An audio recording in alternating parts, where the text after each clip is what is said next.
My name is Femina Metcalfe. I'm the Chief Information Officer for the Department of Biodiversity Conservation and Attractions. And I've worked for the department for over 30 years. It used to be the Department of Forestry. It became the Department of Conservation and Land Management, Department of Parks and Wildlife, Department of Environment Regulation, Department of Environment Conservation. So we have had many names, but fundamentally we've been the same department for a long, long time. And the department that we are now looking after has looked after the lands and the reserves and the marine reserves across the state, and everything that you all enjoy when you go and visit Kings Park, Rottnest Island, the zoo, we look after from a technology point of view. So we do many things. We are also responsible for fire management on our lands. We're responsible for sites on our lands, to making sure that we collect appropriate information to do scientific research. So our function is quite broad across the state. And yes, we are statewide. There's not one part of WA that we don't touch. And all our people are field-based people. So that's a good part of what we do in our department. Hi, I'm Helen Ensikat. I've been working since April with the department. So I'm the manager of a quite new function in the department, which is the State's Biodiversity Information Office, and have been involved in setting that up, which we'll be talking to you a bit later as a case study. Why we are focusing on open source. So as I said to you, my journey in the department started over 30 years ago as a very young officer, and my background is in GIS. My work that I was focused on is collating spatial information and modeling them. So that's my background. So now I'm a CIO, which is not conventional for a GIS person, but that's where my background is. So when in my early 20s, I worked for the same department, and we were a very small GIS group, and I have used all the vendor-based software that you can see on the market: Intergraph, Esri, As Imagine, every one of those products. But all of those locked in our data for many, many years and wouldn't allow us to interoperate. So as a modeler, I found that very restrictive. Now, in the old GIS area there were a number of us that were pursuing the open source, open data pathway. This is in the 1980s, right? We were pursuing that. And one of us stayed in the public sector, that was me, and the other one decided to go private enterprise, that was Piers Higgs. Okay? And we pursued the pathway since then as well. Now, the reason for me to stay and do this work was because I found that for many years, the things that I worked on really was not allowing us as public service to do what public service should do, which is to do work for the community and share information with the community so they can do better research and make better decisions. So the work that I pursued to do from that point on was how do we now start opening this up? It was one person, just me. And from there, we started to work on building systems, right? Fire modeling systems that I built in Esri was locked down, so I said, I'm going to use QGIS.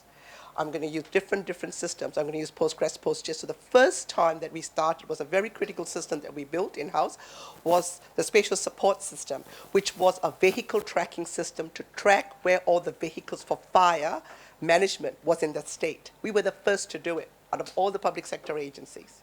And we were Department of Calm, right? Now doing that system is still there today. And the team that I've got here now was just a small group of us, 2 or 3 of us. And now we have a team, right? So we're not a small group anymore. So that is where it came about, because we wanted to say, we can't do open data without open source. That was the foundation that was driving me. That promise that I had when I was a young person also was driven by another story. There was an emergency incident that occurred in Victoria.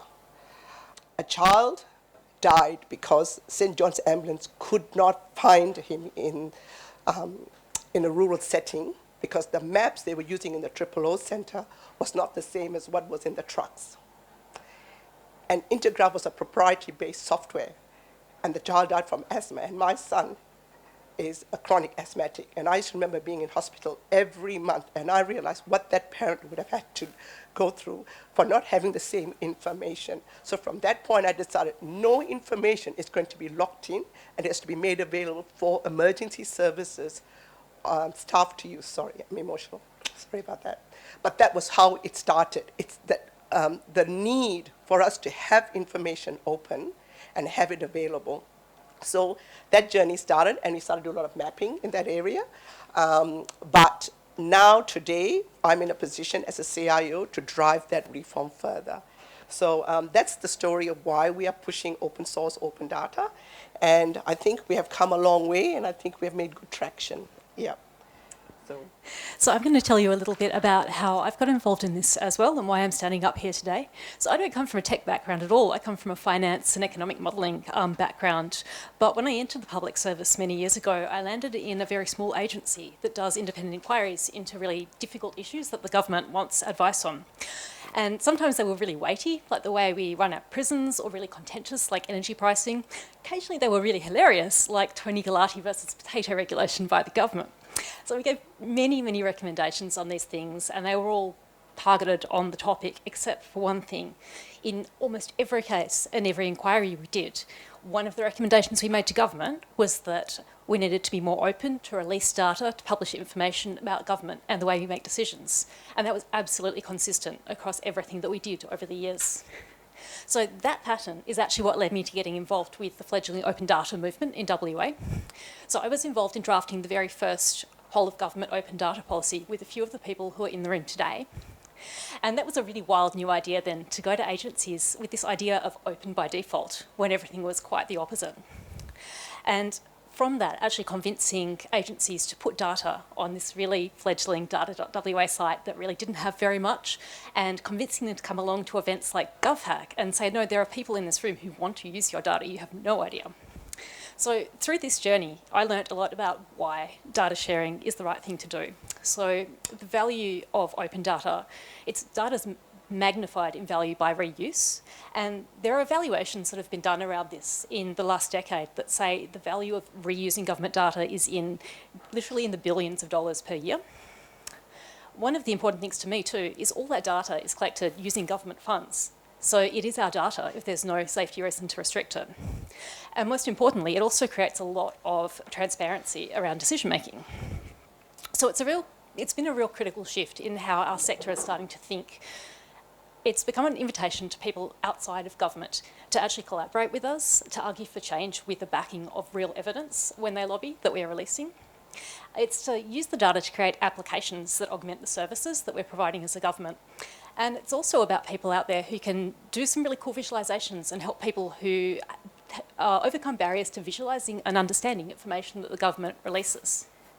So through this, I realised that we started with the concept of open data, but it's actually not just about data. It's about openness more broadly. So this includes obviously opening up code that we're talking to you today about, open learning, open information about what we do in our processes.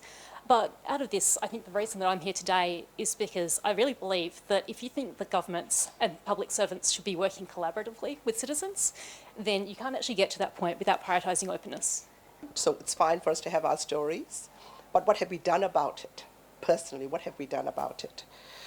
Well, as the CI of the department and the team that I have, who are all in this group here, we have pursued to come up with strategies for the department that focus on openness, open source, open architecture, open data, open networks. That is what, open and secure. That is what we have done. Our organization has benefited from that. We're not locked down. If you have had opportunity to talk to the team that have come from our department, they will tell you the things that they have done. Now, with that open comes value to the business. When you have that full transparency, for a start, you don't get hacked as much as the proprietary software companies do get. Like, we tend to have our systems, our source codes available, so people can use them, they can grow from them, so they see that community benefit back. So, at the public sector level, we have also focused on, as Helen said, on open data policy, but we are also looking at how we can put an open source, because we use GitHub, an open source platform, so everyone can contribute like we contribute and share it, so startups can use it. So that's the kind of direction we are working. We're working with the Department of Premier and Cabinet, Office of Digital Government, to pursue that pathway as well. So it's not just as us as an organization, we are also looking at how we do it across the public sector. Yes, we could be only one agency that's doing it, but all it takes is one. And that's why we are here today to encourage everyone who is in this space to not give up and work with us to get to that point of openness across the public sector of WA. So as I mentioned, I'd like to tell you just a little bit about the project that I'm working on at the moment, which is a good example of some of the things we're doing in the open source space. As part of the Biodiversity Information Office's first 2 years, our main job is to build a whole-of-state platform to bring together biodiversity data in Western Australia. So by biodiversity data, it says looking at observations of flora and fauna, where they occur, how they've been plotted over time, and important conservation regions and so forth. The reason we're doing this is because this has evolved differently in different states, and for various reasons in WA, we've ended up with our biodiversity data scattered across so many places. So it's sat in our departments and various departments that don't necessarily connect with each other. It's in research institutions, it's with big mining firms, and frequently it's on the desktops of individuals who have nowhere to share it. But recently we've seen some funding come to our department to help change that and to bring that data together on a single platform. And the importance of that is similar to platforms like data.wa. If you don't know it's out there, you don't know you can use it. So this should help people search and discover and reuse the data as well. And the flow on from that is letting people make better policy decisions, better regulation around environmental approvals, doing research, and generally people who just want to understand the natural world around them in different ways as well. Because Bio is hosted by DBCA, and because of the work that Femina's team has done in making this an open source agency, I've landed in a job where I have a unique opportunity to actually take an open source approach to this project. So we've been looking at the best solutions from elsewhere and how we can adapt and reuse them to our needs as well. So much work's already been done in this space. So and through government investment and also through research institutions as well, there are already open source solutions for how to submit and ingest biodiversity data, pieces of software that are about quality controlling and curating it, mapping it to data standards. There's, as you would know, so much out there in terms of web mapping that we can draw on to present it to people and developing APIs around that. And also in embedding some of the functions that are unique to government, like this need for ongoing digital preservation to show our audit trail for making important decisions. So when we went out to work out how to build this, we didn't actually look to proprietary solutions because of our department's policy. We went looking for companies that could help us take those solutions from around Australia, in some cases around the world, and integrate them into modules of an open platform that worked for our department. And one of the really interesting things for me about this project, which really shows the value of open source, is that because we're supposed to work with the Commonwealth on this one, they're also building an integrated platform that will pull data in from all states, like our platform, and aggregate it at a national level. We're the pilot state for it, and because we're doing this open source, other states aren't necessarily looking to proprietary software for their work either. They're also looking to what we're doing now and how they can reuse that. So by building open with this project, we're magnifying the value of the Commonwealth's investment in our state as well. But it doesn't only help out others. Internally, it really helps our platform and our department be more resilient. So it's a solution that we can enhance and sustain and refine in-house without ongoing management requirements. It's something that we can later engage a variety of vendors to work on to do open source development depending on their expertise. And it's a code base that we can collaborate broadly with others on, adapting their innovations as well. This is not the only project we're working on Bio. There's another 14 to 18 other systems that we're building all in open source in our department. And the team that you see here, they are part of that to building it. So yeah, so it's not just one, it's across the department. When we do build in-house, we build open source. From driving it at a broader change of a whole of government, it has been challenging. It's not been a simple journey. This is a 30-year journey for me. It's been challenging because you would find to be in the role of a CIO, you're still the only one trying to support open source, open ecosystems, when vendors are out there marketing proprietary products like SAP, Oracle, things like that. Time has worked on our behalf because there was a time in the period, if you would know in the public sector, we've had these troughs and heights where the whole of government will outsource, then insource and outsource. So that whole time we insourced. We relied on our people, we kept our people, and we built our systems. And through this whole time that we have done that, we have not costed government we have not costed government investment hype. So which basically when I talk about that is, normally when a department wants a system, they'll say, we need this system built, we need to go to Treasury, we need to get a lot of money for it. And then we get a vendor to build it. We've never had to do that because we've relied on open source and we've relied on our own people. The challenge has been, though, is changing the mindset of everybody to see the value in it. Because we are still competing with vendors who want to hold that marketplace, what we call vendor lock-in. So that has been hard for us, but what we have done is we have pursued at a senior level, communicating the benefits, and it has been, in our organization, it's understood it's quite important and valuable to be open source and to support open data. And it's trickling through. And I think in Department Premier and Cabinet, we also have colleagues who really see the benefits of that. So I think the changes that we've been working towards is now taking a foothold, which is a positive direction. What we now need, we are looking for people who want to now be working that space and not work in .NET or Oracle or things like that. So, yeah. So as Femina said, she spent a lot of her career advocating for this at a really senior level. But I can tell you that over my career, one thing I've learned is that change really does happen at all levels, and the good ideas can take root at any level. So I've been part of driving this move towards openness as an analyst, as a policy officer, and now as a manager, as I've gone up through the public sector. Sometimes that's because I've been overt, to the point maybe some would say rude. So I made a fuss and I talked my way onto the committee that wrote the whole of government open data policy because I really, really cared about that. And made a big fuss about it, managed to get myself on because some people listened to me. And if you look at the list of people in the credits for the first open data policy, it's a handful of big central agencies who are rightly in the place where one makes policy. And there's me from this agency you've never heard of with 70 people. And I had to apologise to my agency going, I know you don't make policy normally, and I kind of got our name on this thing, but it was the right thing to do. In the same vein, I've really pushed the philosophy of openness with the people that I've reported to, CIOs and directors, my managers, and even boards of various agencies I've worked at. Just making the case to these people that openness is a real option. It's not a warm and fuzzy thing that we talk about. It's something that's really practical. And getting that hard evidence in front of them that there are social benefits and economic benefits and performance benefits for an agency in adopting openness in terms of data and open source and other areas of their business. And likewise, actually Femina just mentioned it, over the last few months, I've spent time talking with some hands-on stuff with Premier and Cabinet about how we can make other agencies more engaged in sharing code and how we can do something like a Code WA that would do the same for open source that's created in agencies that we've already done with Data WA for open data. However, you don't actually need to be rude and noisy to make a change, and I think that some people in previous talks have also referred to this. You can also do things quietly and make a difference. I really feel that these values are things that, as a public servant, that you can and you should be embedding in your everyday business.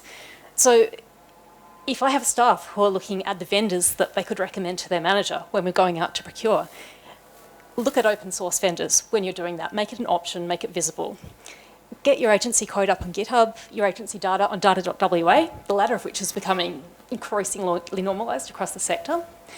And you can set expectations that your colleagues and your peers in other agencies will do the same.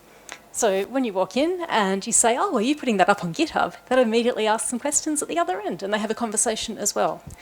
So in short, I don't actually see that driving openness in the public sector is separate from my job or something that I do outside of it. It really is my day-to-day job.